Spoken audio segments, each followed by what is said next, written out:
करायचं स्मरण. जय जय रघुवीर समर्थ.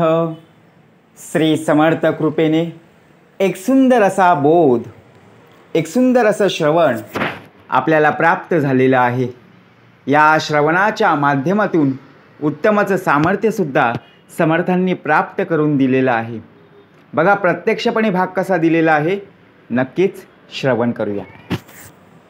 समर्थ म्हणाले, आपण आपल्या आयुष्यामध्ये अनेक काम करत असतो, कामाचं नियोजन करत असतो, परंतु ज्याप्रमाणे जी मर्यादा लावून दिलेली असते त्या मर्यादेमध्ये आपला देह राहिला पाहिजे.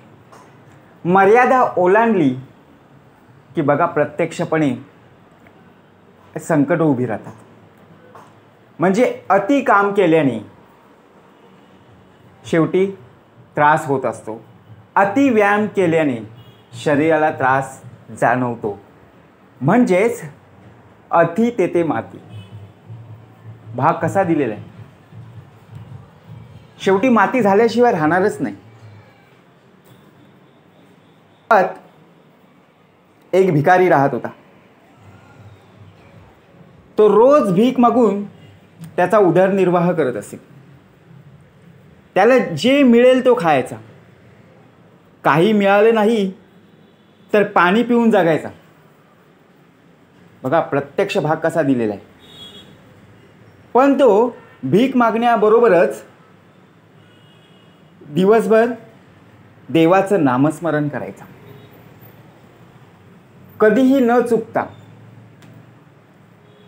परंतु त्याचा नित्यक्रम हेच होतं, लोकांकडून काही मागायचं आणि देवाचं नामस्मरण करायचं. एक दिवस देवाला त्याची दया आली आणि देव त्यावर प्रसन्न झाला व म्हणाला, तुला काय हवं ते माग.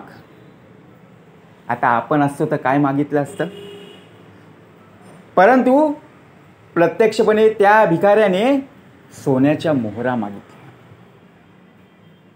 काय मागितल्या? सोन्याच्या मोहरा. देव म्हणाला, तथास्तु, परंतु या मोहरा तू कशात घेणार? भिकाऱ्याने झोळी पुढे केली आणि शेवटी त्या मोहरा झोळीत टाकण्यापूर्वी बघा प्रत्यक्षपणे आपण असतो तर काय केलं असतं त्याचा तोची जाणे. त्या झोळीत टाकण्यापूर्वी देव म्हणाला, मी तुझ्या झोळीत मोहरा टाकतोय, परंतु जेव्हा तू थांब म्हणशील तेव्हा मी ते टाकण्याचं बंद करेन. पण प्रत्यक्षात ती झोळी बघा इतकी भरली मोहऱ्यानी तरी सुद्धा लोभ जात नव्हता. अजून हवंय. परंतु जेव्हा त्याने अट मान्य केली तेव्हा देव भिकाऱ्याच्या झोळीत मोहरा अजून ओतू लागला. हळूहळू झोळी पूर्णपणे भरायला आली आणि भरता भरता शेवटी तीच झोळी प्रत्यक्षात हटून गेली आणि सर्व काही मोहरा खाली पडल्या आणि खाली पडल्यावर त्याची माती झाली. आणि तोच शेवटी भिकारी रडू लागला आणि तेथून देव बघा प्रत्यक्षपणे निघून गेला होता. म्हणजे भाग लक्षात येतं की देवापुढे काय मागायचं. तर असतो तर हेच केलं असतं. म्हणून अति नको. आपण अति केलं की शेवटी माती होणारच आहे. अहो आपल्याला जेवढं काही हवंय ना, आता आपल्याला भूक लागलेली आहे, आपल्याला कळतंय तरीसुद्धा आपण आपलं ताट पूर्णपणे भरून घेतो. एखाद्या लग्न समारंभात असू दे किंवा कुणाच्या कार्यक्रमाला जाऊ दे, बघा त्याच्या प्लेटमध्ये काय आहे ते वाकून पाहतो. न आवडणाऱ्या गोष्टी सुद्धा आपल्या प्लेटमध्ये असतात. अहो, आपल्या न आवडणाऱ्या काही भाज्या असतात, त्यासुद्धा आपण बघा आपल्या प्लेटमध्ये ठेवत असतो आणि शेवटी ते आपण खात नाही आणि नंतर ते टाकून देतो. मग याचा अर्थ काय? ते तर फुकट गेलंच, व्यर्थ गेलं. परंतु आपल्याला जेवढी भूक लागलेली आहे तेवढंच आपण खाल्लं पाहिजे ना. आपण ओव्हर खाल्लं तर शरीराला त्रास आहे. ज्याप्रमाणे आपण भुकेपेक्षा एक पोळी कमी खाणं जर ठरवलं तर नक्कीच आपलं शरीर उत्तमच राहील. परंतु भुकेपेक्षा जर जास्त खाल्लं तर शरीर पूर्णपणे बघा तंदुरुस्त राहणार नाही, तर उलट आपल्याला झोप येईल. आपण बघा दुपारच्या जेवणामध्ये प्रत्यक्षपणे थोडं अन्न जास्त झालं की लगेच डुलकी लागते, झोप लागते. कारण का? आपण काय विचार करतो की आपला देह थकलेला आहे म्हणून डुलकी लागली. परंतु आपलं जेवण हे जास्त प्रमाणात झालं असतं, बरोबर की नाही? म्हणून प्रत्येकाला मर्यादा दिलेल्या आहेत. जसा भाग मगाशी दिला होता त्याचप्रमाणे तो भाग आपल्याला सुद्धा लागू पडतो. आपल्याला लोभ नसावा. जे विषय विकार आहेत ना, अति काम, अति लोभ, अति मत्सर, अति दंभ, अति संशय, अति चिंता का म्हणून करायचे? आपल्याला काही त्यातून प्राप्त होणार आहे का? नाही आहे. आता आपल्या पॉकेटमध्ये जेवढे पैसे आहेत तेवढेच खर्च केले बघा, तर आपल्याला काही टेन्शन आहे का? चिंता आहे का? नाही आहे. परंतु आपल्या पॉकेटमध्ये पैसे नाही आहेत आणि दुसऱ्यांकडून जर आपण पैसे घेऊन एखादी वस्तू विकत घेतली तर ती वस्तू विकत घेतली, त्याचा आनंद झाला, परंतु ती वस्तू आपल्या घरामध्ये आली, त्या वस्तूचे पैसे त्याला पुन्हा देणं गरजेचंच आहे. मग ती व्यक्ती जर आपल्या दारामध्ये परत येऊ लागली आणि आपण त्यांना स्पष्टपणे नकार दिला, ती पुन्हा आपल्या मदतीला येईल का हो? त्यांना आज ये, उद्या ये, परवा देतो असं जर सांगितलं, ते आपल्यावर पुन्हा विश्वास ठेवेल का? भाग पूर्णपणे समजून घेतलं पाहिजे. अति तेथे माती का होते? ज्या वेळेला आपण एकमेकांशी बोलत असतो ना, जेव्हा आपण सर्वात जास्त बघा जवळीक निर्माण करतो ना, लोक आपल्याकडे पाहतात, अरे यांचा आणि त्यांचा स्वभाव मिळता जुळता आहे. परंतु दुसऱ्या दिवशी पाहायला गेलं की ते बोलणंच बंद होतं. आपण विचार करतो, अरे हे तर काल उत्तम रीतीने बोलत होते, परंतु झालं काय? जास्त आपण जवळीक साधली की याचा सुद्धा वाईट परिणाम होतो. शब्दाला शब्द लागतातच ना, म्हणून अति नको. आपल्याला अंथरूण दिलेलं आहे ना, अंथरुणावर जेवढं आपलं पाय पोचतात तोवर ठीक आहे. अंथरुणाच्या बाहेर जर आपला पाय पडला की समजायचं वल आलेला आहे, मुंग्या आलेल्या आहेत, बरोबर की नाही? म्हणजेच अंथरूण पाहून पाय पसर. आपल्या डोक्याला टेन्शन नको, मनाला चिंता नको की उद्याचं कसं होणार. जेवढं आहे त्यामध्ये आपण समाधानी असणं गरजेचं आहे. जसं मगाशी भाग आपल्याला समर्थांनी दिला होता, कोणाच्या अंतरी लागेल धक्का ऐसी वर्तणूक करू नका आणि कोणालाही बोलू नका. हा भाग आपल्याला समजण्यासाठी दिलेला आहे. समजून घेतलं पाहिजे आपण काय मागत असतो.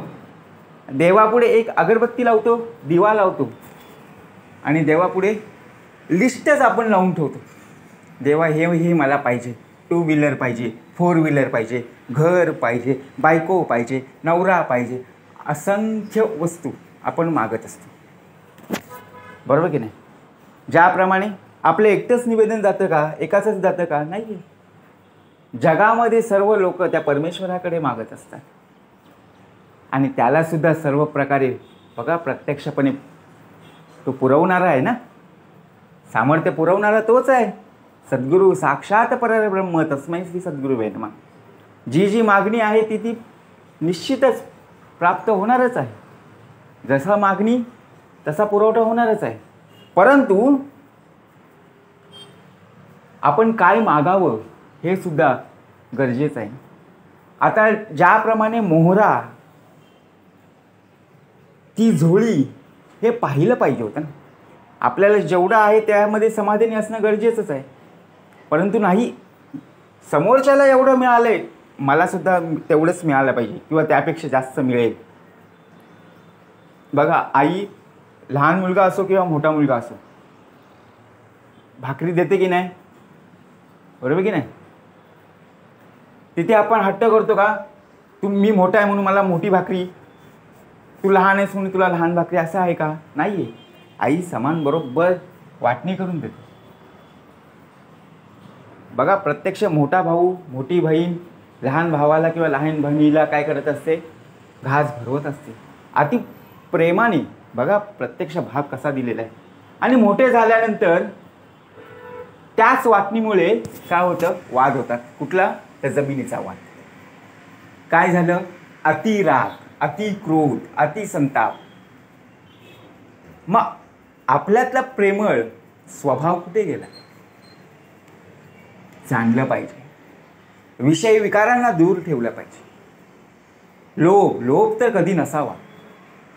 लोभ जर आपल्या अंगी जर बांधला ना, बापरे, बोलून सोडणे. म्हणून लोभ नसावा. ज्याप्रमाणे लोभ येईल तिथून आपला देह बाजूला सरला पाहिजे. कारण एखाद्या वेळेला बघा, कोणी लॉटरीचं तिकीट काढतं, कोणी पत्त्यामध्ये जिंकतं, कोणी मॅचमध्ये पैसे लावतो, सट्टा लावतो. समर्थ म्हणाले, कुणाच्या अंतरी लागेल धक्का, ऐसे वर्तणूक करू नका आणि कोणालाही बोलू नका. एकदा जिंकतं, एकदा जिंकल्यानंतर प्रत्यक्षात पैसे मिळतात, परंतु ते हाव सुटत नाही. अरे मी जिंकलो, मला पैसे मिळाले, पुन्हा लावायला जातो. आलेले पैसेच गेले. आपण म्हणतो पहिला डाव भूताचा, परत टाकले, परत गेले. असं करता करता संपूर्ण आपला पगारच संपून गेला. आपली शिल्लक होती ती संपून गेली आणि शेवटी आपल्यामध्ये चिंता उभी राहिली. आता उद्या करायचं काय? शेवटी अति झाला ना. म्हणून समर्थ म्हणाले, अति नको. अति तेथे मातीच होणार आहे. परंतु आपला देह त्याच मातीतून जन्म घेऊन आलेला आहे आणि त्याच रूपाने प्रत्यक्षपणे परमेश्वर आपल्याला आयुष्य कसं जगायचं बघा भाग समर्थांनीच दिलेला आहे.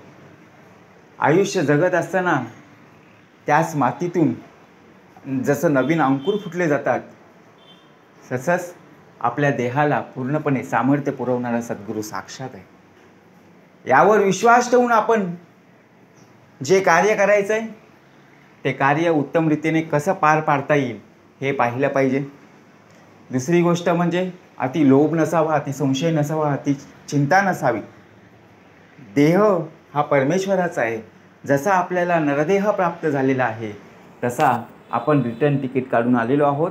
जसा आपल्याला जन्म आहे त्याचप्रमाणे मृत्यूसुद्धा नक्कीच आहे. परंतु जन्म आणि या मृत्यूमध्ये आपण जो आयुष्य जगत आहोत तो आनंदी आणि समाधानाने जगता आला पाहिजे. जय जय रघुवीर समर्थ.